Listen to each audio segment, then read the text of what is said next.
ध्यान मूलम गुरोर्मूर्ति पूजा मूलम गुरोपदम मंत्र मूलम गुरो वाक्यम मोक्ष मूलम गुरो कृपा वंदे बोधमयम नित्यम गुरु शंकर रूपिणम यमाश्रितो हि वक्रोपि चंद्र सर्वत्र वंदते। मैं भूपेंद्र मणि त्रिपाठी आज के इस लाइव सेशन में आप सभी का स्वागत करता हूं। और आज हम जिस विषय पर चर्चा करने जा रहे हैं वो चरक संहिता चिकित्सा स्थान 6वां अध्याय जो प्रमेह चिकित्सा अध्याय है उस पर चर्चा करेंगे।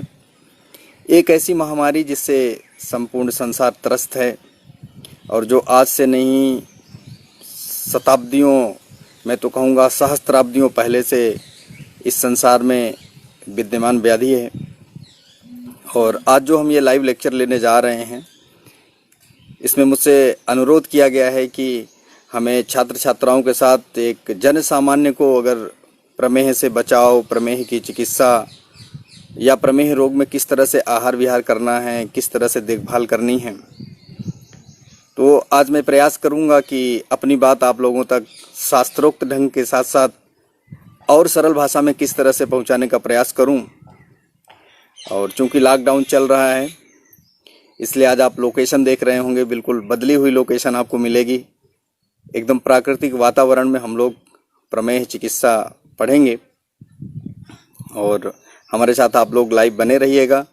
ये लाइव सेशन आप तक ये BMS बोस के द्वारा पहुंचाया जा रहा है। तो सबसे पहले हम धन्यवाद देना चाहेंगे ये BMS बोस की टीम को जो आप तक ये लाइव सेशन पहुंचा रहे हैं। तो सबसे पहले हम बात करते हैं प्रमेह के बारे में कि क्या इसके निदान हैं, क्या इसका पूर्व रूप है, किस तरह की इसकी संप्राप्ति है और आखिर में ये व्याधि होती क्यों, और हो जाती है तो क्या हम इससे पूरी तरह मुक्त हो सकते हैं, या शास्त्र के आधार पर किस तरह की इसकी चिकित्सा की जा सकती है। तो मैं आप लोगों से एक निवेदन करना चाहूँगा कि कोई भी व्याधि हो, जब भी उसकी चिकित्सा करने की बात आती है तो दो चीज़ों का ध्यान रखना होता है। हमें हेतु का ध्यान रखना है, जो कारण है उस व्याधि के उसका ध्यान रखना है, और जो दोष होते हैं, जो उस कारण से उस हेतु से जिन दोषों का प्रकोप होता है उनकी हमें चिकित्सा करनी होती है। तो आइए शुरू करते हैं प्रमेह चिकित्सा अध्याय। और जब इसमें एकल द्रव्यों की बात आती है, जब PG का एग्ज़ाम होता है या कोई ऐसी कॉम्पिटिटिव, उन्होंने कौन सी ड्रग इसमें श्रेष्ठ बताई है, तो धात्री और हरिद्रा, अगर सिंगल ड्रग की बात की जाए तो अष्टांग हृदय में धात्री मतलब आंवला और हरिद्रा की बात की गई है, और अष्टांग संग्रह में हरिद्रा को श्रेष्ठ बताया गया है प्रमेह के लिए। और आचार्य चरक ने जब अग्रय द्रव्य बताए तो वहाँ पर प्रमेह के लिए आचार्य ने लिखा प्रमेहो अनुषंगिणानाम। एक ऐसी व्याधि जो एक बार पीछे पड़ जाती है तो छोड़ने का नाम नहीं लेती है। अनुषंगी का मतलब यही है कि जो परछाई की तरह आपके साथ साथ आपके पीछे पीछे चलेगी, आपको छोड़ेगी नहीं। जो सहज व्याधियाँ अष्टांग संग्रह में बताई गई हैं उसमें कुष्ठ, अर्श, प्रमेह आदि बताई गई हैं। और जो प्रमेह का नाम ही है, जो इसकी निरुक्ति है प्रमेह की, तो उसमें बताया गया है कि प्रभूत मात्रा में, बहुत अधिक मात्रा में पॉलीयूरिया मेनली जो इसका सिम्टम है कि सामान्यम लक्षणम तेषाम प्रभूत आबिल मूत्रता। तो एक तो मात्रा में ज़्यादा हो मूत्र, और दूसरा जो मूत्र का वर्ण हो, जो कलर हो, जो उसकी कंसिस्टेंसी हो, वो चेंज हो जाती है। वो चाहे एल्बुमिन के निकलने से चेंज होती हो, वो चाहे ग्लूकोज के निकलने से चेंज होती हो, किसी भी बॉडी के किसी भी ऐसे तत्व की वजह से, किसी भी ऐसे टिश्यू की वजह से वो कलर उसका चेंज हो जाता है। तो जो बहुमूत्रता लक्षण मिलता है वो केवल प्रमेह व्याधि में ही नहीं मिलता, प्रमेह व्याधि के साथ साथ आपको वात रक्त में भी मिलता है बहुमूत्रता, और आमद ज्वर में भी मिलता है बहुमूत्रता। तो सबसे पहले हम आते हैं इसके निदान पर, जो चौथा श्लोक है। तो हम देखेंगे आस्या सुखम स्वप्न सुखम दधीनि ग्राम औदक आनूप रसा पयांसी नवान्न पानम गुड वैकृतम च प्रमेह हेतु कपकृत्य सर्वम। अगर एक शब्द में कहना हो कि प्रमेह के निदान कौन से हो सकते हैं तो वो सभी आहार विहार जिनसे कफ का प्रकोप हो, कफ की वृद्धि हो, वो सब प्रमेह के कारण होते हैं। तो सबसे पहले आचार्य ने कहा आस्या सुखम। इस पर टीका करते हुए लिखा गया कि एक स्थान आसन रति, एक ही स्थान पर लंबे समय तक बैठे रहने को आस्या सुख कहते हैं। गुदगुदे बिस्तर पर अच्छे कुशन वाले सोफे पे बैठे रहना, लगातार कोई भी काम न करना। और आस्या सुखम का एक मतलब चेष्टा द्वेषी शब्द भी अगर हम डायरेक्ट अगर सोचना चाहें तो चेष्टा द्वेषी ऐसे लोग जो बिल्कुल भी कुछ करना नहीं चाहते। मैं आपको एक उदाहरण दूं, आज मेटाबॉलिक डिसऑर्डर्स या नॉन कम्युनिकेबल डिजीजेज का जो समय है, उसमें जब आचार्य ने वहाँ पर त्रिविध बल बताए चरक सूत्र 11 में, तो वहाँ पर सहज, कालज और युक्तिकृत बल बताए। तो सहज तो हो गया जो जन्म से है, यत शरीर सत्यो प्राकृतम। कालज है जो वय के हिसाब से है और ऋतु सातवें के हिसाब से है। और जब युक्तिकृत की आचार्य ने बात की तो वहाँ पर उन्होंने कहा पुनः आहार चेष्टा योगजम। आज के समय में आहार तो बहुत बढ़िया हो गया, चेष्टा के अगर उसमें देखें हम लोग चेष्टा द्वेषी हो गए। एक छोटा सा उदाहरण है कि अगर स्टेशन से 1 किलोमीटर दूर घर हो और घर से स्टेशन जाना हो, हाथ में कोई लगेज भी ना हो, तो हम 15 मिनट खड़े होकर ऑटो का वेट कर लेंगे कि 10 रुपये देके चले जाएंगे, कौन पैदल जाए। लेकिन हम 10 मिनट पैदल चलकर नहीं जा सकते।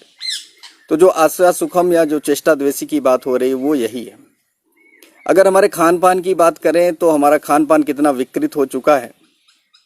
ये तो एक महामारी आ गई जिसके कारण हम सभी घरों में बैठे हुए हैं और घर का बना हुआ नहीं। तो जो आहार की स्थिति है, मैं एक छोटा सा उदाहरण आपको दूं, समझने का प्रयास करें आप, कि एक होता है नींबू पानी और एक होता है लेमन वाटर। जब हम किसी बड़े से रेस्टोरेंट में भोजन करने जाते हैं तो अगर वहाँ नींबू पानी अगर आप मंगाते हैं तो उसमें सिट्रिक एसिड का एक्सट्रैक्ट मिलाकर आपको दे दिया जाएगा। और जब आप हाथ धोते हैं लास्ट में तो वहाँ पर नींबू के साथ पानी आता है, लेमन वाटर, हाथ धोने के लिए। पीने के लिए स्ट्राइट का यूज़ करते हैं और हाथ धोने के लिए ओरिजिनल नींबू का यूज़ करते हैं। दूसरी बात अगर करें कि जो मेटाबॉलिक डिसऑर्डर्स की शुरुआत हुई हमारे यहाँ, जो हमारी आराधना की पद्धतियाँ हैं, जो पूजा पाठ की पद्धतियाँ हैं, सबसे पहले अगर किसी को मेटाबॉलिक सिंड्रोम हुआ और इस तरह की कोई व्याधि का लक्षण मिला, सेंट्रल ओबेसिटी का लक्षण मिला, तो वो गणेश जी में मिला। इसलिए उनका नाम लंबोदर है। तो जहाँ उनकी प्रार्थना करते हुए कहा जाता है गजाननम भूत गणादि सेवितम कपित्त जम्बू फलचार भक्षणम उमा, तो कपित्त जम्बू फलचार भक्षणम, कपित्त और जम्बू की बात की गई। ये दोनों ही औषधियाँ एंटी हाइपरग्लाइसीमिक हैं, ट्राइग्लिसराइड लेवल को कम करती हैं, लिपिड प्रोफाइल को कंट्रोल करती हैं, ये हम कह सकते हैं। तो हम वापस आते हैं अपने मूल सूत्र पर, जो चौथा सूत्र हम पढ़ रहे हैं। तो आस्या सुखम स्वप्न सुखम दधिनी ग्राम औदक आनूप रसाह पयांसी नवान्न पानम गुड़ वैकृतम च प्रमेय हेतु कपकृत्य सर्वम। तो देखिए, आज नवान्न पान आचार्य ने कहा है। नवीन अन्न जो होता है उसमें ज़्यादा होती है, वो प्राकृतिक रूप से कफवर्धक होता है। चरक जब आप सूख धान्य और समी धान्य का वर्णन पढ़ते हैं तो आपने जहाँ पे 12 वर्ग बताए हैं 27 में चरक सूत्र में, तो वहाँ उन्होंने लिखा है कि सूख धान्यम समी धान्यम समातीतम प्रशस्यते। चक्रपाणी ने समातीतम की व्याख्या करते हुए लिखा कि समातीतम का मतलब है कम से कम 1 वर्ष पुराना। आज जो माल कल्चर है, हम 5-5 किलो आटा लेने, 10-10 किलो आटा लेने चले जाते हैं, चावल लेने चले जाते हैं। वहाँ पर ये इस चीज़ की गारंटी नहीं रहती है कि ये आहार 1 वर्ष पुराना है, ये जो हम अनाज लेने जा रहे हैं, या ये अभी 2 महीने आया है। तो ये आज की कर रहे हैं वो सब संतर्पण जन्य होता चला जा रहा है। तो ये कॉन्सेप्ट जो है, जो यहाँ पे लिखा है नवान्न पानम, तो मुझे तो ऐसा लगता है कि छोड़कर बाकी सब जगह इसका विचार नहीं किया जाता है कि पुराना अनाज प्रयोग किया जाए। क्योंकि आप जब मार्केट पर डिपेंड होंगे तो वहाँ पर ऐसा इस तरह के कैटेगराइजेशन हो कि आपको मिले कि 1 वर्ष पुराना मिल रहा है, तो बड़ा मुश्किल होता है। फिर आगे आते हैं, इसमें देखिए और क्या लिखा हुआ है कि दधीनी, दही ऑलरेडी इतना अभिसंधी है, कफवर्धक है। ग्राम औदक आनूप मांसरस और दूध से बने हुए जो पदार्थ हैं। गुड़ वैकृतम च, आचार्य ने कहा नवान्न पानम गुड़ वैकृत, गुड़ की विकृति से बने हुए जो भी, चाहे वो चीनी हो चाहे गुड़ से बने हुए पदार्थ हों, वो सब प्रमेय हेतु कपकृत्य सर्वम, अंतिम शब्द में आचार्य ने कह दिया कि कफवर्धक हर प्रकार के आहार जो होंगे वो प्रमेह के हेतु होंगे।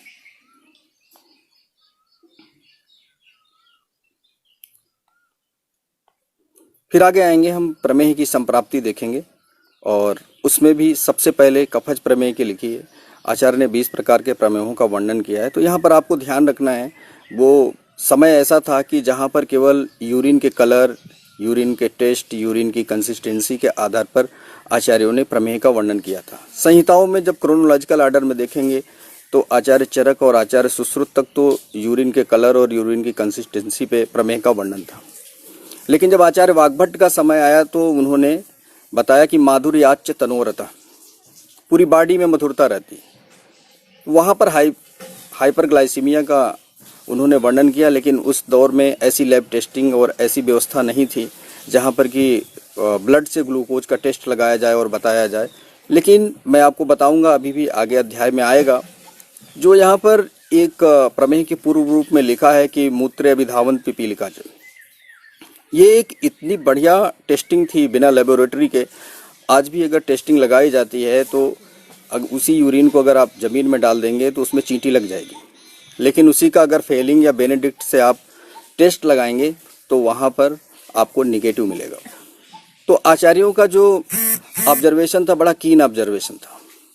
उनके सोचने का, उनके ज्ञान का बहुत ही अलग पैरामीटर था और आज के डेट में तो हम इसको आसानी से चेक कर सकते हैं, देख सकते हैं कि प्रमेय क्या है। तो सबसे पहले देखें की संप्राप्ति क्या है। मैं आपको बताऊंगा 3 कंपोनेंट किसी भी प्रकार की संप्राप्ति में कॉमन है। एक तो बस्ती, दूसरा मेद धातु और मांस धातु, साथ में दोष। अगर कफज प्रमेय है तो उसमें कफ दोष है, पित्तज है तो उसमें पित्त दोष है और वातज है तो उसमें वात दोष है।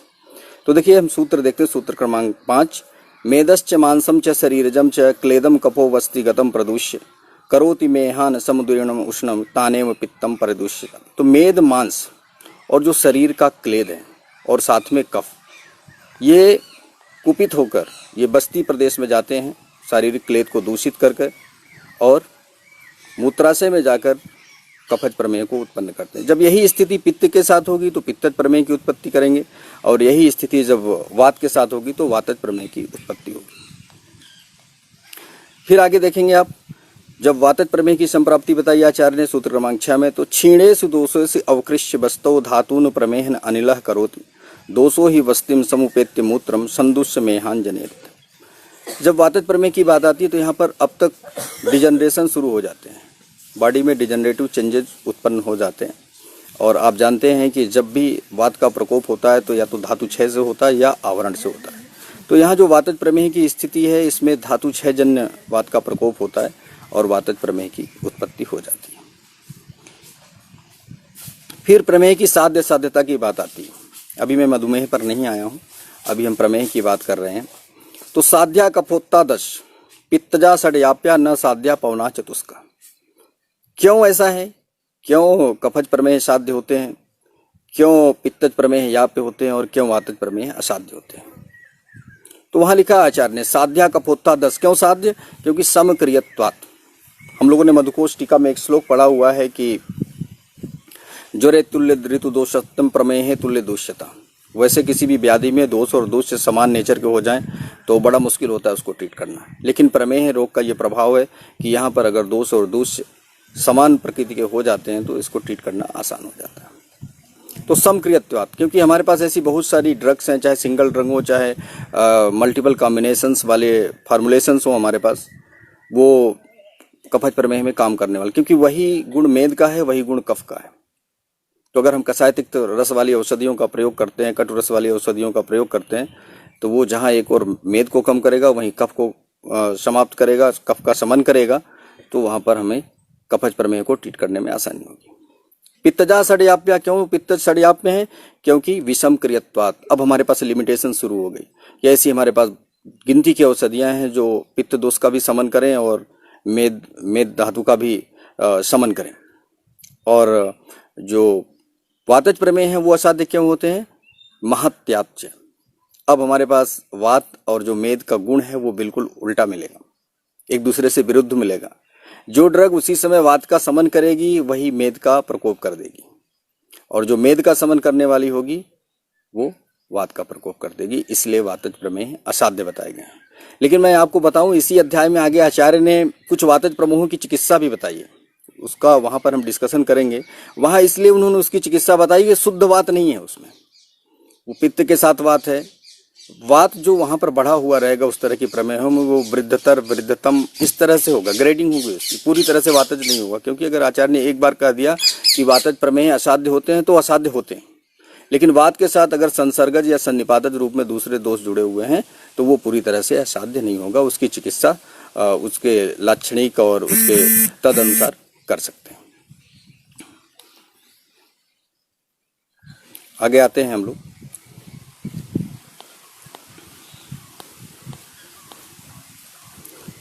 फिर प्रमेय के दोष और दूष, ये बहुत महत्वपूर्ण बात है। सूत्र क्रमांक 8 में आएंगे हम। कपह शपित्तः पवनश्च दोषा मेदो असुक्काम वशा लसिका मज्जा रसोजा पिशतम च दूष्या प्रमेहिणाम विंशति में। आप जब पढ़ेंगे प्रमेय के दूष तो उसमें अस्थि धातु नहीं है। हो सकता है आप लोगों ने कभी इस पर विचार किया हो कि जब बात करते हैं तो मेद है, रक्त है, शुक्र है, अंबु है, वशा है, लसिका है, मज्जा है ना, रस है, ओज है, मांस है, सब है, लेकिन इसमें अस्थि नहीं है। तो जब इसके बारे में मैंने सर्च किया, इसके बारे में पढ़ा कि प्रमेह के दूष में अस्थि क्यों नहीं होता है, तो एक आचार्य की काय चिकित्सा की पुस्तक में लिखा हुआ है कि चूंकि प्रमेह की परिभाषा है प्रभूत आविल मूत्रता, जो धातुएं हैं उनका क्षरण होकर जब मूत्र मार्ग से निकलेगा तो ही हम उसको प्रमेह में कंसीडर, क्योंकि अस्थि जो होती है वो ठोस धातु है और वो मूत्र मार्ग से नहीं निकल सकती है, इसलिए अस्थि धातु को दूष में आचार्यों ने शायद नहीं रखा होगा।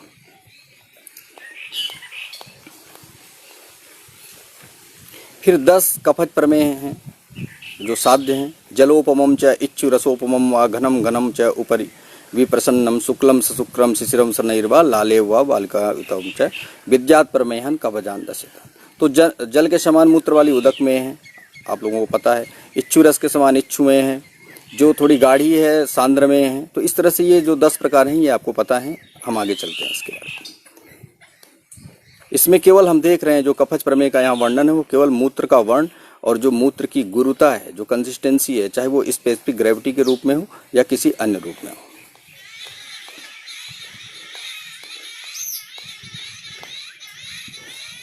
फिर ऐसे ही पित्तज प्रमेय के जो 6 भेद हैं वो भी लिखे हुए हैं। क्षारोपमम कालम अथापि नीलम हारिद्र मांजिष्टम अथापि रक्तम एतान प्रमेयन षड्भुसन्ति पित्ता। तो लास्ट में इस अध्याय के अंतिम पेज पर भी एक टेबल बनी हुई है जो प्रतियोगी परीक्षाओं के तैयारी करने वाले छात्र छात्राएं वो उसका वहां पर अवलोकन करेंगे। हम आगे चलते हैं।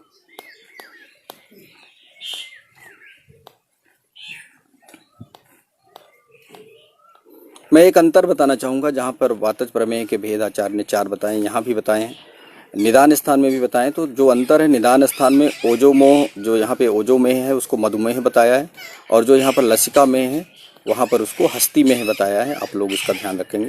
और आचार्य सुश्रुत ने मज्जमेह के स्थान पर सर्पी में और मधुमेह के स्थान पर छौद्र में ऐसा पढ़ा हुआ है, ऐसा बताया गया है।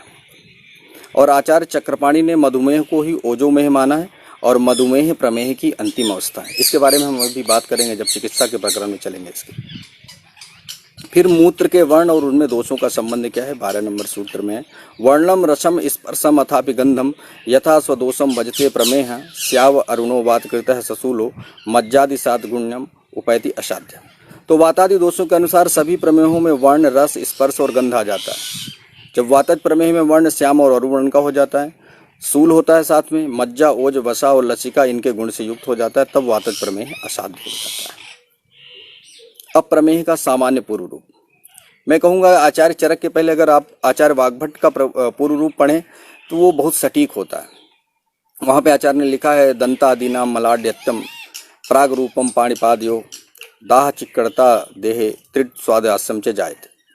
और यहाँ पर देखेंगे तो स्वेदो अंगगंध शिथिलांगता च सय्यासन स्वप्न सुखे रतिश्च हृत नेत्र जीवा श्रवणोपदेहो घनांगता केश नखाति वृद्धि। देखिए केश नखाति वृद्धि यहाँ है, और केसा नाम नखा नाम च अभिवर्धनम राजक्षमा के पूर्व रूप में, जो आपको ध्यान रखना है।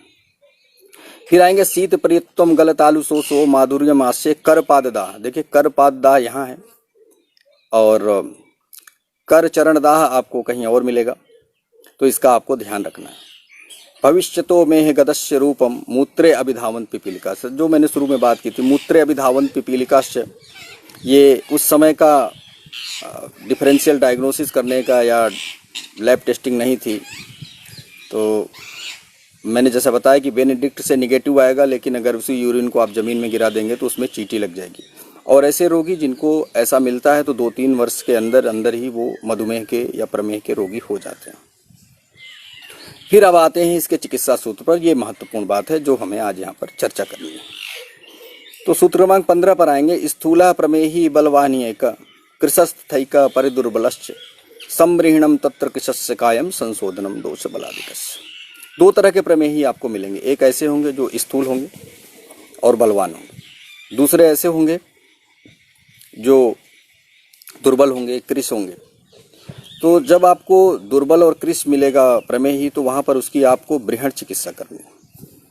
अब आपके मन में एक प्रश्न आएगा कि क्यों बृहण करनी है संतर्पण से। तो अभी आप जो चौथा सूत्र बता रहे थे कि जो कफवर्धक हैं या जो संतर्पण के कारण होती है व्याधि, वो प्रमेह व्याधि है, और यहाँ आप कह रहे हैं कि प्रमेह में आपको बृहण करना है। तो अभी इसका आगे और क्लेरिफिकेशन होगा। तो संब्रीहिणम तत्स किसस्य कायम संशोधनम दोष बलादिकम, और जिसके अंदर दोष बल ज़्यादा है, शरीर बल ज़्यादा है, उसका संशोधन करना है। तो ये चिकित्सा सिद्धांत है। अब इसको एलोबरेट कैसे करना है आगे के सूत्रों में हम लोग देखेंगे इसको। फिर आगे आचार्य ने लिखा है अगले सूत्र में, 16वें सूत्र में, स्निग्धस्य योगा विविधा प्रयोज्या कल्पोपदिष्टा मलशोधनाय ऊर्ध्वम तथा अधश्च मले अपनीते मेहेषु संतर्पण में कार्य। आचार्य ने कहा कि पहले उसका स्नेहन कराना है जो बलवान रोगी है, और जो कल्प स्थान में वमन और विरेचन योग बताए गए हैं, जब भी संशोधन की बात आती तो वमन विरेचन दोनों का बोध होता है, तो उनका प्रयोग करना है मल के शोधन के लिए। ऊर्ध्वम तथा अधश्च मले अपनीते, तो जब ऊर्ध्व और अधश्च संशोधन कर देंगे उसके बाद संतर्पण करना है। देखिए आचार्य ने यह कहा संशोधन के बाद भी संतर्पण करना है। क्यों करना है? संशोधन करने के बाद अगर आप संतर्पण नहीं करेंगे तो शरीर में वात का प्रकोप हो जाएगा, और अगर जब वात का प्रकोप हो जाएगा तो जो आपका प्रमेय है, वो चाहे साध्य में हो चाहे कृच्छ साध्य में हो, वो असाध्यता की ओर चला जाएगा। हालांकि सभी प्रमेय एक समय के बाद वातज प्रमेह में या मधुमेह में बदल जाते हैं, क्योंकि धातुओं का क्षरण होता है, और धातुओं का क्षरण होगा तो वात का प्रकोप होगा और वो प्रमेह वातज प्रमेह में बदल जाएगा।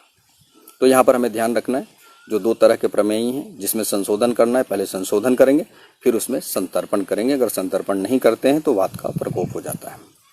मैं आपको बताऊं इसमें एक कॉन्सेप्ट क्षमा चाहेंगे, आधुनिक वैद्यक शास्त्र में जो ट्रीटमेंट की प्रक्रिया है इसके, उसमें उल्टा हो जाता है। उसमें विपरीत क्या हो जाता है कि पहले एंटी हाइपरग्लाइसेमिक दी जाती है, और एक समय बाद ऐसा होता है कि धीरे धीरे शरीर में जो स्नेहांश है वो पूरी तरह से समाप्त हो जाता है और वात का प्रकोप हो जाता है। तो जिस मधुमेह की चिकित्सा के लिए हमने टैबलेट शुरू की, एंटी हाइपरग्लाइसेमिक शुरू की, वो और असाध्यता की ओर बदल जाती है। और यही कारण है कि हम एक बार जब एलोपैथिक ट्रीटमेंट लेना शुरू करते हैं प्रमेह में, मधुमेह में, तो हम उससे कभी निजात नहीं मिलती, हम उससे मुक्ति नहीं मिलती। सेम यही हाइपरटेंशन को ट्रीट करने में, जब हाइपरटेंशन को ट्रीट किया जाता है तो उसके साथ साथ हमें एक एंटी हाइपर कोलेस्टेरिमिक ड्रग दी जाती है। जो स्टैटिन ग्रुप्स की औषधियाँ हैं वो रात्रि में 10 mg 20 mg की डोज में दी जाती है। उससे भी क्या होगा, रक्तगत वात बढ़ रहा है और लगातार हम उसका प्रयोग करेंगे 2-4 साल, 5 साल, 10 साल, तो एक समय ऐसा आएगा कि शरीर से स्नेहांश समाप्त हो जाएगा। और जब शरीर से स्नेहांश समाप्त हो जाएगा तो वात इतना बढ़ने लगेगा। इसीलिए जब कभी 2.5 mg की टैबलेट एंटी हाइपरटेंसिव यूज होती है, कुछ समय बाद वो 5 mg में हो जाती है, 10 mg में हो जाती है, 20 हो जाती है, नहीं होता तो उसके साथ 1-2 और बढ़ा दी जाती है, और वो बढ़ता जाता है और आगे चलकर जो हमारा रीनल फंक्शन है वो इम्पेयर्ड हो जाता है, जो हिपैटिक फंक्शन है वो इम्पेयर्ड हो जाता है। और हमने ट्रीटमेंट तो शुरू किया था डायबिटीज़ का, ट्रीटमेंट शुरू किया था हाइपरटेंशन का, और वो इतने सारे सिंड्रोम डेवलप कर देता है बॉडी में कि फिर एक एक आर्गन को अलग अलग ट्रीट करना बहुत मुश्किल हो जाता है, और वो रोगी पूरी तरह से याप या असाध्यावस्था की तरफ चला जाता है। तो हमें इस चीज़ का ध्यान रखना है कि हमें संशोधन तो कराना है, लेकिन साथ में उसका संतर्पण और बृहण चिकित्सा भी करनी।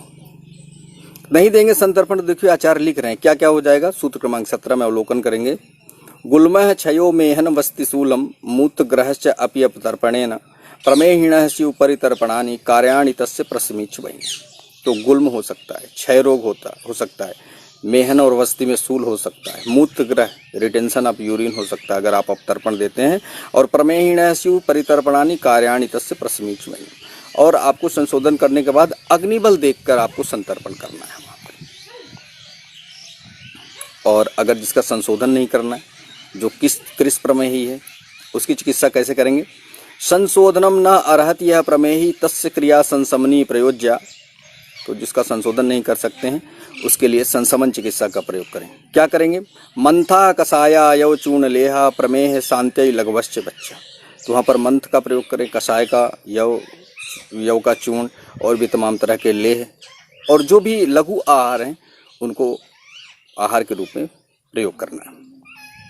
फिर प्रमेह में आचार्य ने बताया कि जो नॉन वेजिटेरियन लोग हैं वो मांस का भी प्रयोग कर सकते हैं, उसको आप देखेंगे। प्रमेह में आहार बहुत महत्वपूर्ण है। हमसे कहा गया था कि जन सामान्य के लिए भी आपको बात करनी, क्योंकि शास्त्र के आधार पर बात करनी है, इसलिए चरक संहिता का रेफरेंस लेना जरूरी है। 2021 नंबर देखिए आप। मुद्गादि यूसई यथि तिक्त साकई पुराण साल ओदनम आददित दंती इंगुदी तैलयुतम। देखिए जो तेल बताए प्रयोग करने के लिए, दंती बताया है, इंगुदी बताया है, प्रमेही तथा अतसी सरसप तैलयुक्त। देखिए अभी रिसर्च आया फ्लैक्सीड पर, अलसी पर रिसर्च आया कि ये जो न्यूरोपैथी होती है, डायबिटिक न्यूरोपैथी होती है, उसमें अलसी का बड़ा अच्छा रोल है। ओमेगा 3 फैटी एसिड होते हैं और सरसप का तेल प्रयोग कर सकते हैं हम लोग। विदेशों में जैतून का तेल प्रयोग करते हैं ज़्यादातर जो प्रमेह के रोगी हैं, क्योंकि वहाँ पर यूरोपियन कंट्रीज़ में जैतून ज़्यादा होता है।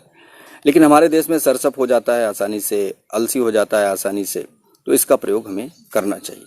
बीच में रिफाइंड ऑयल का मार्केट बहुत तेज़ी से बढ़ा और इसने अनेकों व्याधियाँ उत्पन्न की, और अभी फिर से आ गया कि नहीं, आप जो कच्ची घानी का शुद्ध तेल होता है सरसों का तेल, उसका प्रयोग करें। तो हमें अतसी, सरसप और दंती और इंगुदी का तेल अगर अवेलेबल हो तो उसका प्रयोग करना है प्रमेह रोग में। और आचार्य ने बताया सष्टिकम स्यात् तृणधान्यम अन्नम यव प्रधानस्तु भवेत प्रमेय। एक शब्द में कह दिया, यव प्रधानस्तु भवेत प्रमेय। जौ की ही रोटी खानी, जौ की ही दलिया खानी, हर तरह से जौ का प्रयोग करना है। और आचार्य ने कहा यवस्य भक्ष्यान विविधान तथा द्यात कफ प्रमेही मधु संप्रयुक्तान। और जो कफज प्रमेही हो उसको यव के साथ साथ या और भी जो भक्ष्य पदार्थ हैं उसमें उसको मधु का प्रयोग करना है, शहद का प्रयोग करना है। अब आज के समय में बड़ा चुनौतीपूर्ण है कि किस तरह की शहद हो, क्योंकि शुद्ध शहद थोड़ा सा चैलेंजिंग है, लेकिन फिर भी अगर शहद का प्रयोग किया है, अगर अवेलेबिलिटी हो तो जो भी आहार विहार लें उसमें शहद का प्रयोग करें। ऐसा ही वर्षा ऋतु के भी संदर्भ में कहा है कि जो भी अन्नपान हो उसमें शहद का प्रयोग करके, शहद मिलाकर प्रयोग करें। मैं आपको बताऊं शहद का इतना प्रयोग है, जब साउथ इंडिया और श्रीलंका में किसी को दही दी जाती है तो दही के साथ शहद मिलाकर देने की परंपरा है। हम सभी जानते हैं कि जो दही होता है वो निहायत अभिसंधी होता है, और मधु जो होता है वो अभिसंध को दूर करने वाला होता है। अगर हमने शहद मिला दी दही में तो जो उसका अभिसंधी दोष है, गुण नहीं कहूँगा मैं, दोष कहूँगा, वो अल्प हो जाता है। फिर संतर्पण योग कौन से है 22 में लिखा है, आप देख लेंगे। निशि स्थिता नाम त्रिफला कषाय स्यूत संतर्पणा छौद्रयुता यवानाम तान सीधु युक्तान प्रवृत्तेत प्रमेही प्रायोगिकान में है पदार्थ में। और प्रमेह में भक्ष्य क्या हैं ये भी बताए गए हैं, कुछ कफनाशक क्वाथ बताए गए हैं, उनका प्रयोग करना है। और अगर गुड़ प्रयोग करना है तो पुराण गुड़ का प्रयोग करना है, क्योंकि वो सब्स्टिट्यूट है। पुराने गुड़ का जो गुण होता है वो शहद के समान होता है। फिर आगे आएंगे 25 में, संतर्पण और संसमन विधि में क्या करना है। कंक्लूजन किया आचार्य ने, संशोधन उल्लेखन लंघनानि काले प्रयुक्तान कप प्रमेहान जयंति पित्त प्रभवान बरेक संतर्पण संसमनो विधिश्च। तो उचित समय पर संशोधन कराना है, उसमें चाहे वमन कराना पड़े, फिर लंघन का प्रयोग कराते हैं तो कफज प्रमेह ठीक हो जाता है, नष्ट हो जाता है। और विरेचन का प्रयोग पित्तज प्रमेह में करना है। अभी वहाँ पर चाहे उर्दू संशोधन हो चाहे अधः, ऐसा आचार्य ने बताया। और यहाँ आचार्य क्लियर कर रहे हैं कि कफज प्रमेय है तो उर्दू संशोधन करिए, पित्तज प्रमेय है तो अधः संशोधन करिए, यानी विरेचन करिए। और जो बलवान और दुर्बल रोगी हैं उनके लिए भी आचार्य ने, जो बलवान हैं उनके लिए पहले संशोधन फिर संतर्पण बताया, जो दुर्बल हैं उनको संशमन और संतर्पण बताया। इस तरह से आचार्य ने यहाँ पर सामान्य जो प्रमेय नाशक योग हैं 36 में आप देखिए, दारवी सुरावा त्रिफलाम समुस्ताम कसायम उत्क्वात पिबेद प्रमेहि शौद्रेण युक्ताम अथवा हरिद्राम पिबेद रसेन आमलकी फलानाम। तो यहाँ पर आचार्य ने 2 तरह के योग बताए, एक दारू हल्दी देवदारू त्रिफला नागर्म होता है, ये सब समान मात्रा में लेकर इसका प्रयोग करें। और दूसरा जो बहुत महत्वपूर्ण है, आंवले के ताजे फल के रस में हल्दी का चूर्ण मधु मिलाकर लेना, इसका बहुत अच्छा इफेक्ट आता है। और अगर ऐसा आप लोग प्रयोग कर पाए, बहुत से वैद्य लोग करते हैं और इसका आपको रिजल्ट मिलता है। फिर कफज प्रमेह नाशक 10 योग बताए गए हैं यहाँ पर 27, 28, 29 में, आप इसका अवलोकन करेंगे। ऐसे ही पित्तज प्रमेह नाशक भी 10 योग बताए आचार्य ने, 10 क्वाथ योग बताए, तो इनका आपको ध्यान रखना। फिर 34 में आइए, सिद्धानि तैलानि घृतानि चैव देयानि मेहेषु अनिलात्मकेषु मेधः कपश्चैव कषाय योगैः स्नेहश्च वायु सम्मेति तेषाम। आचार्य करें प्रमेह में स्नेह का प्रयोग कहाँ कराएंगे आप? जो वातज प्रमेह है उसमें जो अभी हमने कफज में और पित्तज में जो योग पढ़े, जो कषाय योग पढ़े, अगर उसमें हम इनको तेल या घृत का प्रयोग करें, देखिए अब ये वैद्य अपने युक्ति से इसकी कल्पना कर सकते हैं। बहुत से वैद्य ऐसे हैं, परसों मेरे पास एक प्रश्न भी आया था, एक किसी छात्र का फ़ोन आया था कि सर वो पहले तो उसने मुझसे फल त्रिकादिक्वाथ के कंटेंट पूछे और फिर बोले कि सर ये दे पाना तो बड़ा मुश्किल हो रहा है, क्या करें, क्या इसकी वटी बना लें क्या? मैंने कहा आप इसकी घनवटी बना सकते हैं, आप इसकी सिंपल वटी बना सकते हैं, कुछ लोग फल त्रिकादि घृत भी प्रयोग करते हैं। तो पेशेंट की जो स्थिति है उसके अकॉर्डिंग आप कल्पना करके इसका प्रयोग कर सकते हैं। और अगर वातज प्रमेय है तो इन्हीं योगों को हम स्नेह कल्पना करके इनकी प्रयोग कर सकते हैं, जिससे कि वात का शमन हो जाए। 35 में आइए आप, कम पिल्ल सप्त छदानी 10 जलानी वैभीत रोहित कौटजानी कपित्त पुष्पाणि च चूर्णितानि छौद्रेण लेयात कपित्त में। तो कफज और पित्तज प्रमेह में एक विशेष योग बताया गया। देखिए यहाँ पर कपित्त का रिफरेंस आ गया, यहाँ पर पुष्प बताया प्रयोग करने के लिए कि कफज अथवा पित्तज प्रमेह के रोगियों को कम्पिल्लक, सप्तपर्ण, साल की छाल, बहेरा, रोहितक और कुटज की छाल, कैथ के फूल, इनका चूर्ण बनाकर मधु के साथ सेवन करना चाहिए। फिर आगे आएंगे 36 में, पिबेत रसेन आम्लकस्य चापी कल्की कृतान अच्छ समा निकाले जीर्णे च भुंजित पुराणमन्नम में ही रसई जंगल मनोजय। तो कफज और पित्तज प्रमेह के जो रोगी हैं उनको कम्पिल्लक आदि द्रव्यों का कल्क बनाकर उसमें 1 तोले की मात्रा में ताजे आंवले के फलों का स्वरस मिलाकर उचित समय पर पान करना है, पीना है। और जब कल्क पच जाए तो पुराने चावल या गेहूं का जंगल मांस रस के साथ प्रयोग करना है। फिर वातज प्रमेह में स्नेह का प्रयोग क्यों करेंगे? 37 में लिखा है, दृष्ट्वा अनुबंधम पवनाद कपस्य पित्तस्य वा स्नेह विधि विकल्प है। अब ये बात आ गई कि शुद्ध वातज होगा तो असाध्य कर दिया। अगर आचार्य ने कमिटमेंट कर लिया या आचार्य ने कह दिया कि ये असाध्य, तो फिर उसकी चिकित्सा की बात वो नहीं करते हैं। उन्होंने कहा दृष्ट्वा अनुबंधम पवनाद कपस्य पित्तस्य वा स्नेह विधि विकल्प है। तो अगर उसके साथ कफ है या पित्त लगा हुआ है वात के साथ, तो तैलम कफेस्यात्, तो जो स्नेह अभी बताया उन्होंने, तो तेल का प्रयोग कहाँ करेंगे? जब वात के साथ कफ का अनुबंध होगा। स्व कषाय सिद्धम पित्ते घृतम पित्त हरई कषाय, और अगर वहीं पर वात के साथ पित्त का संसर्ग लगा हुआ है तो वहां पर उन्हीं औषध द्रव्यों को घृत के साथ स्नेह कल्पना करके प्रयोग करना है। उसके बाद भी और बहुत सारे द्रव्य लिखे हैं आचार्य ने, त्रिकंडकादि स्नेह यहाँ पर बताया है, और विशेष रूप से ये कफज और वातज प्रमेह से पीड़ित रोगियों के लिए बताया गया है।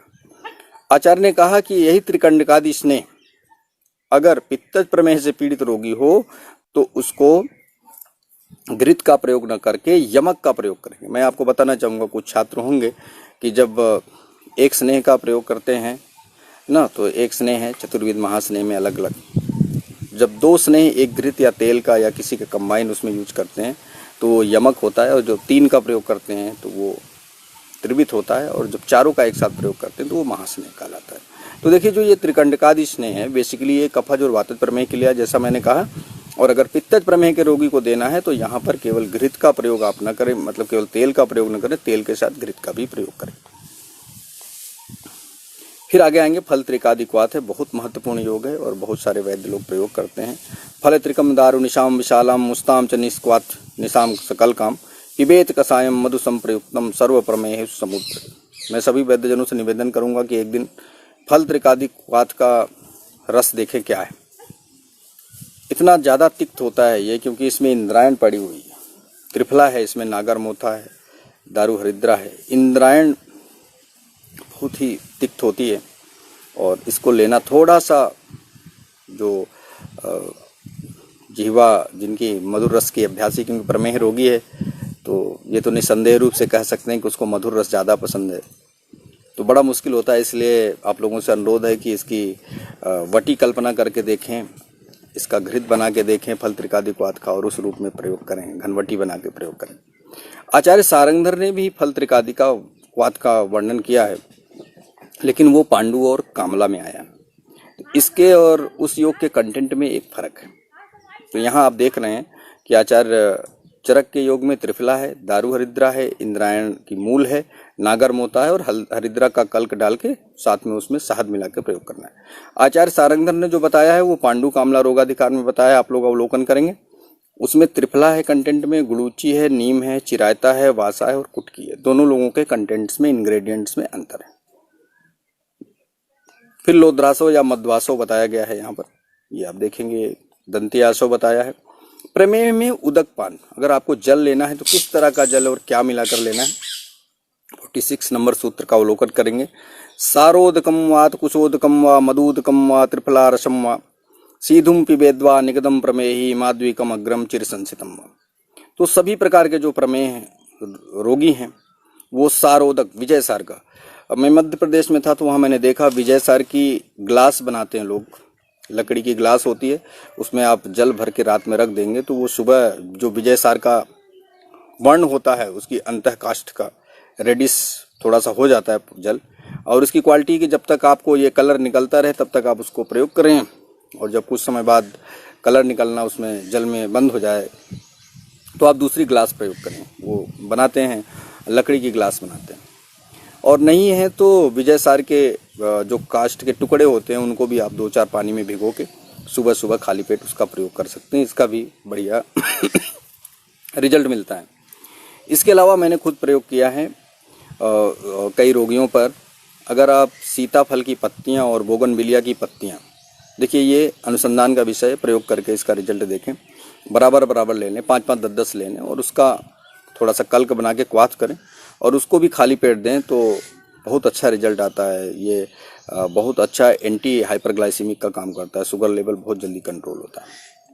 तो सारोदकम वाद त्रिफला रसम वा सीधुम पिबेद्वा निगदम प्रमेही माध्विकम अग्रम चिरसंतम। तो वहाँ पर विजय सार का जो जल है वो प्रयोग कर सकते हैं, कुशोदक का प्रयोग कर सकते हैं, मधु का शरबत शहद को पानी में मिला के ले सकते हैं, त्रिफला क्वाथ या त्रिफला स्वरस का प्रयोग कर सकते हैं। और भी बहुत द्रव्य बताए आचार्य ने। 47 में आएंगे। मांसानि शूल्यानि मृगद द्विजानाम खादेद यवानाम विविधांच भक्ष्यान संशोधन अरिष्ट कसाय ले है संतर्पण योत्थान समेत प्रमेय। आप लोगों के जो प्रश्न होंगे वो सेशन समाप्त होने के बाद मैं उनका जवाब देने का प्रयास करूंगा, क्योंकि यहाँ पर तुरंत जवाब देना बड़ा मुश्किल हो रहा है क्योंकि स्क्रीन पर रोशनी बहुत ज़्यादा पड़ रही है जिससे मैं देख नहीं पा रहा हूँ कि आप लोग क्या प्रश्न कर रहे हैं, आपकी क्या जिज्ञासाएं हैं। आप कमेंट बॉक्स में ज़रूर लिखेंगे, मैं उसका यथा समय जवाब देने का प्रयास करूँगा। फिर प्रमेय में यव का प्रयोग।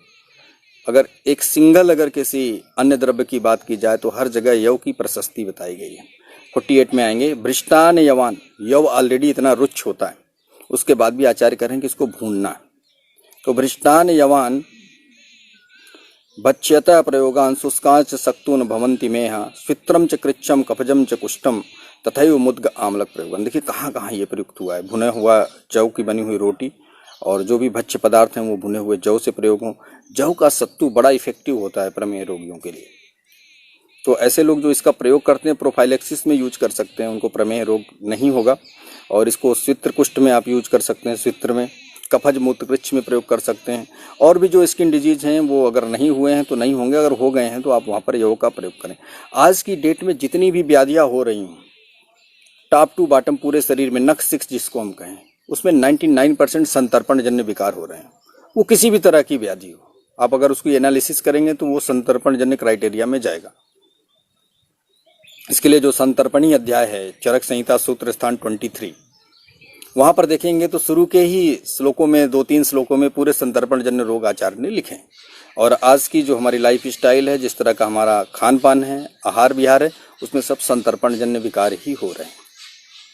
फिर श्लोक नंबर 49 में आएंगे। संतर्पणोत्थेषु गदेषु योगा मेदस्विनाम ये च मयोपदिष्टा विरुक्षणार्थम कफ पित्तजेषु सिद्धा प्रमेहेषु अपते प्रयोज्या। आचार्य बता रहे हैं कि प्रमेह में विशेष रूप से आपको क्या करना है। तो मैं कह रहा हूं ना कि संतर्पणोत्थेषु गदेषु योगा, जो संतर्पणी अध्याय है 23 सूत्र स्थान में, तो वहां पर जो रोग बताए गए हैं, मेदस्विनाम ये च मयो, जो मेरे द्वारा बताए गए, आचार्य ऐसा कह रहे हैं। जो 21 चैप्टर में अष्टोनिंदति में जो मेदस्वी या अति स्थूल की चिकित्सा में जो योग बताए गए हैं, उनका प्रयोग कफज और पित्तज प्रमेह में किया जा सकता है।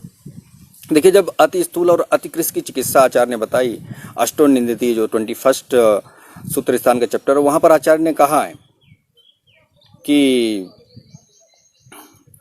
गुरुचा तर्पणम श्रेष्ठम स्थूला नाम कर्षणम प्रति कृषा नाम ऋणार्थम च लघु संतर्पणम चेत, है ना। तो वहां पर भी बताया है कि जो स्थूल व्यक्ति है उसके लिए गुरु और अपतर्पण आहार का प्रयोग करना है, और जो कृष है उसके लिए लघु और संतर्पण देना है।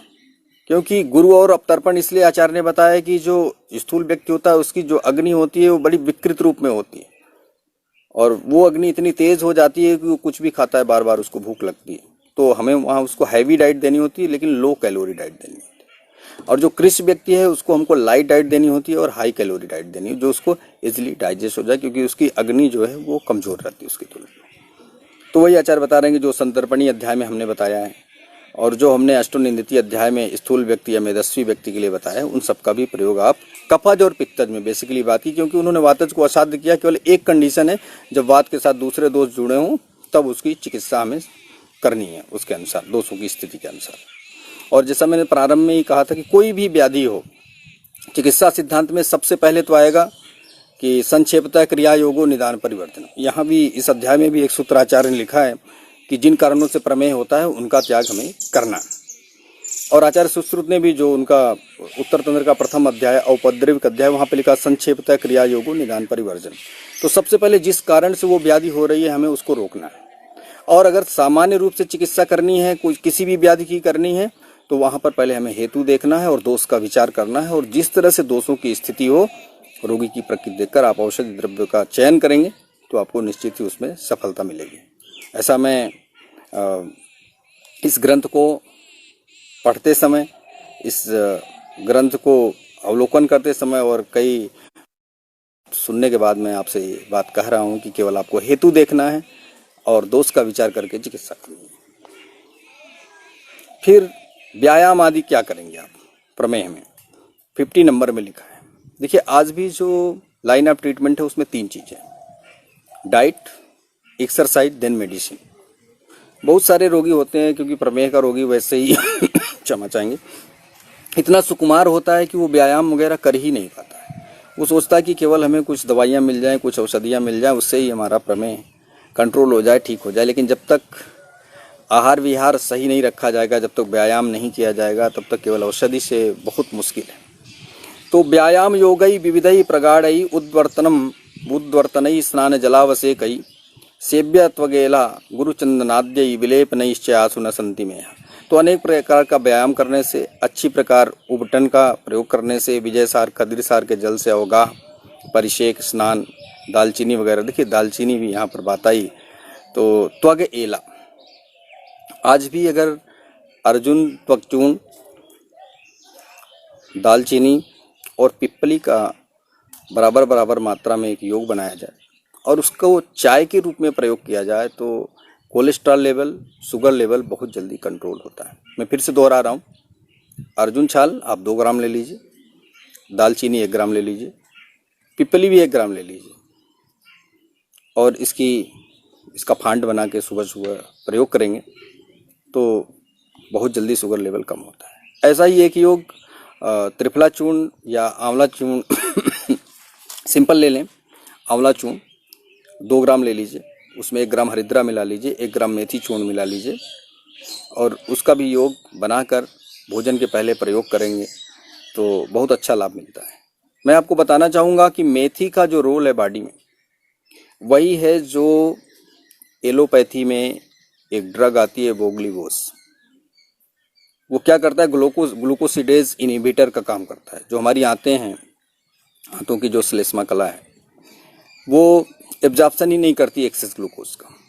तो अगर भोजन के पहले कुछ नहीं है, मेथी दाना ही थोड़े से चबा लिया तो ग्लूकोज लेवल कंट्रोल होने लगता है और वही टैबलेट 2.0 mg में मॉडर्न साइंस में उसका प्रयोग किया जाता है।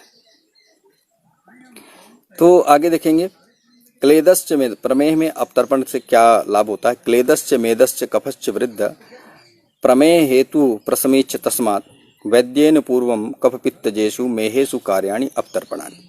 तो बढ़े हुए क्लेद और कफ को प्रमेह का कारण माना जाता है, तो इसको कारण मानते हुए अगर वैद्य अवतर्पण करेंगे तो कफ और पित्त का शमन होगा, क्लेद का शमन होगा और प्रमेह रोग की जो संप्राप्ति होगी उसका विघटन हो जाएगा। 52 नंबर, जो हमने बीच में 2-3 बार कहा कि किस तरह के वातिक प्रमेह की चिकित्सा का निर्देश आचार्य ने किया है। या वात मेहान प्रतिपूर्व मुक्ता वातोल बड़ानाम विहिता क्रियासा वायुर्मेहेषु अतिकर्षिता नाम कुप्यति असाध्यान प्रति नास्ति चिंता। तो आचार्य कर रहे हैं वातज प्रमेह की जो चिकित्सा यहाँ पर बताई गई है वो वात प्रधान प्रमेह की समझना है। देखिए, वातज प्रमेह और वात प्रधान प्रमेह दोनों शब्दों में बहुत गूढ़ अंतर है। वातज का मतलब ये है कि 100% वात से होने वाली जो प्रमेह की संप्राप्ति है उसमें तो आप चिकित्सा नहीं कर पाएंगे क्योंकि वो असाध्यता की ओर जा रहे हैं। लेकिन अगर वात प्रधान प्रमेह है, इसका मतलब वात के साथ पित्त या कफ दोष जुड़ा हुआ है, तो वहां पर उसकी चिकित्सा का निर्देश दिया गया। तो आचार्य कह रहे हैं कि वात प्रधान प्रमेह के लिए अर्थात पित्त या कफ बढ़ा हुआ हो और उसके साथ जब वृद्धतर वायु से जो प्रमेह उत्पन्न होता है, उस वातज प्रमेह के लिए पहले बताए हुए घृत तेल इत्यादि जो चिकित्सा के योग बताएं, जो सिद्धांत बताएं, उनका प्रयोग करना है।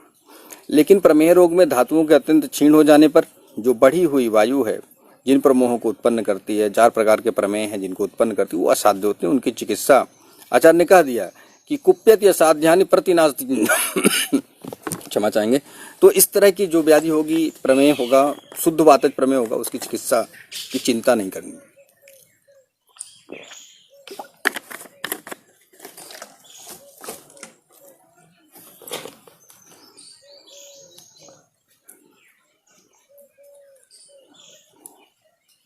फिर आगे आएंगे आप सूत्र क्रमांक 53।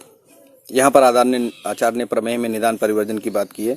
यही हेतु ये प्रभवन्ति मेहा तेषु प्रमेहेषु न ते निषेव्या हेतु असेवा विहिता यथैव जातस्य रोगस्य भवेत् चिकित्सा। जिन कारणों से जो प्रमेह उत्पन्न होते हैं, मैं कहता हूँ प्रमेह ही नहीं, कोई भी व्याधि होगी जिन कारणों से उत्पन्न होती है, उन प्रमेहों या उन व्याधियों में उन कारणों का सेवन नहीं करना चाहिए, क्योंकि कारण ही रोग की उत्पत्ति करते हैं और कारण की सेवन न करना निदान परिवर्जन से रोग की समाप्ति होती है और आरोग्य लाभ होता है।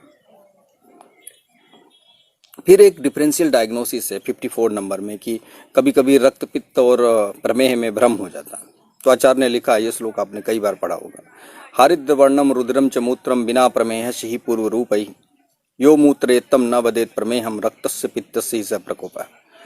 तो अगर हरिद्र वर्ण का मूत्र आ रहा है या रक्त मिश्रित मूत्र आ रहा है, तो जब तक प्रमेह के पूर्व रूप न मिले उसको आपको रक्त पित्त समझना है। अगर प्रमेह के पूर्व रूप नहीं मिल रहे हैं और इस तरह के मूत्र की प्रवृत्ति हो रही है तो उसको आपको रक्त पित्त समझना है। प्रमेह का सापेक्ष निदान 55। दृष्ट्वा प्रमेहम मधुरम सपिच्चम मधुपमम स्याद द्विविधो विचारः क्षीणेषु दोषेषु अनिलात्मकः स्यात् संतर्पणाद्वा कफ संवर्धन। आचार्य कह रहे हैं कि अगर प्रमेह रोग में यदि मूत्र मधुर हो, झाग युक्त हो, मधु के समान दिखाई पड़ता हो, तो उसमें 2 प्रकार से विचार किया जा सकता है। क्या किया जा सकता है? यदि धातु या दोष दूषियों के क्षीण होने पर इस प्रकार का लक्षण मिले तो उसको वातज प्रमेह समझना है, वातज प्रमेह का उपद्रव समझना है। और अगर उसमें संतर्पण जन्य आहार विहार के कारण से इस तरह के लक्षण मिल रहे हैं, मूत्र मधुर और झाग युक्त और मधु के समान मिल रहा है, तो उसे कफज प्रमेह का उपद्रव समझना है।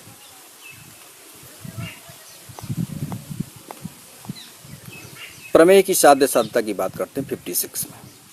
सपूर्व रूपा कफ पित्त मेहा क्रमेण ये वात कृताश्च मेहा साध्या न ते पित्त कृतास्तु याप्या साध्यास्तु मेदो यदि न प्रदुष्ट।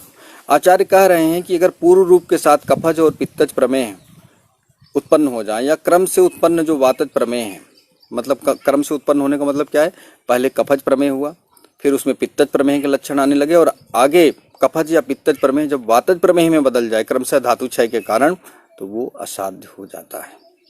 पित्तज प्रमेय याप पे होते हैं, किंतु यदि पित्तज प्रमेय में मेद अधिक दुष्ट ना हो तो वो भी साध्य हो सकता है। ठीक है। फिर पर बताया कि प्रमेय जो है वो हेरिडिटरी है, वंशानुगत व्याधि है। जाता प्रमेही मधुमेहिनो वा न साध्य उक्त सही बीज दोषात ये चापि केचित कुलजा विकारा भवंति तांच प्रवदंत साध। आचार्य कह रहे हैं कि प्रमेह एक कुलज विकार है, एक हेरिडिटरी डिसऑर्डर है, तो ये इसीलिए बड़ा कॉम्प्लिकेटेड होता है। अगर हेरिडिटरी हो जाए तो सहज प्रमेही या मधुमेही साध्य नहीं होता। आचार्य ऐसा करें क्योंकि वो बीज दोष की दुष्टि के कारण हो रहा है, और शुक्र शोणित की दुष्टि से अगर कोई व्याधि होती है, क्योंकि वो उसका मूल कारण है बीज दोष, वो असाध्य होते हैं। इसी तरह से कोई भी व्याधि जो हेरिडिटरी होगी, कुल परंपरा से होगी, वंशानुगत होगी, उसको ठीक करने में बड़ी समस्या होगी। तो अगले श्लोक में आचार्य बता रहे हैं जो प्रमेह पीड़िका हमने बताई है, तो उसके लिए आपको शल्य चिकित्सक के पास जाना चाहिए। 58 में कहना प्रमेहिणाम या पीड़िका मयोक्ता रोगाधिकारे प्रतिज्ञे वशप्त ताह शल्य विद्धि कुशलई चिकित्सा शस्त्रेण संशोधन रोपण। तो वहाँ पर आपको जो धन्वंतरी मत के लोग हैं, जो कुशल शस्त्र चिकित्सक हैं, उनके पास जाकर आपको चिकित्सा लेनी है।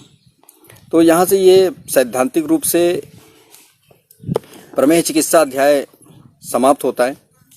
और इस सेशन में हम लोगों ने प्रमेह चिकित्सा के बारे में बात की। आपके प्रश्नों का स्वागत है, और आप लोगों ने भी कुछ एड ऑन किया है, जैसा मैं कुछ कमेंट्स दूर से देख पा रहा हूँ, तो उसका मैं अवलोकन करूँगा सेशन की समाप्ति के बाद, और आप लोगों के सवालों का, प्रश्नों का जवाब देने का प्रयास करूँगा। और आप लोग हमारे साथ इस लाइव सेशन में बने रहे, इसके लिए बहुत बहुत धन्यवाद।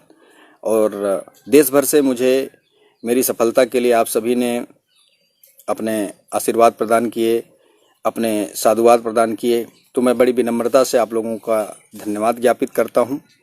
और इस बात के साथ कि मैं निमित्त मात्र हूं, सफलता असफलता जिंदगी की सीढ़ियां हैं, मिलती रहती हैं, कभी नहीं भी मिलती हैं। आप लोगों का स्नेह मेरे साथ इसी तरह से बना रहे, और आने वाले समय में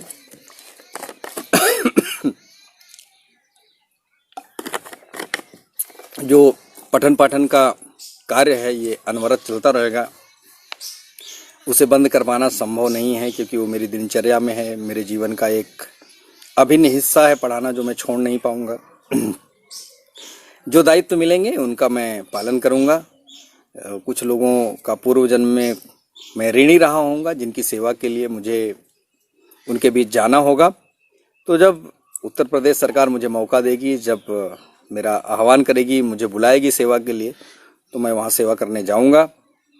वो कोई सा भी ग्रामीण परिवेश हो, कोई सी भी जगह हो, मुझे इससे कोई फर्क नहीं पड़ता। जो मेरा ज्ञान है, जो कुछ मैंने सीखा, आप लोगों से सीखा, गुरुजनों से सीखा, और अभी निरंतर सीखते जा रहा हूँ। मैं कभी ये नहीं कहता कि मैं पढ़ाता हूँ, मैं तो आप लोगों के साथ खुद भी पढ़ता हूँ, एक छात्र के रूप में, और आजीवन छात्र बना रहना चाहता हूँ। तो पठन पाठन चलता रहेगा, आप लोगों का सहयोग इसी तरह से बना रहे। और आज के इस लाइव सेशन की समाप्ति यहीं पर करेंगे। ये BMS बोस की टीम को बहुत बहुत धन्यवाद, क्योंकि वो लगातार छात्र छात्राओं के बीच इस तरह के लाइव सेशंस भेजते रहे हैं पिछले कई महीनों से, मैं तो कहूँगा वर्षों से।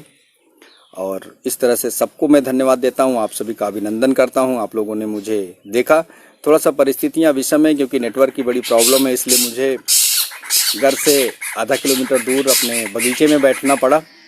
और आप देख रहे होंगे कि थोड़ी सी धूप लग रही है, लेकिन जब मैं पढ़ाने लगता हूँ तो मुझे धूप छाँव का कोई ध्यान नहीं रहता है। और ये हो सकता है गुरुजनों की कृपा है, गुरुजनों का आशीर्वाद है मेरे ऊपर। और बड़ी विनम्रता के साथ इस लाइव सेशन को यहीं पर समाप्त करते हैं। आपके प्रश्नों का मैं अवलोकन करूंगा और यथासंभव जवाब देने का प्रयास करूंगा। बहुत बहुत धन्यवाद। जय हिंद, जय आयुर्वेद।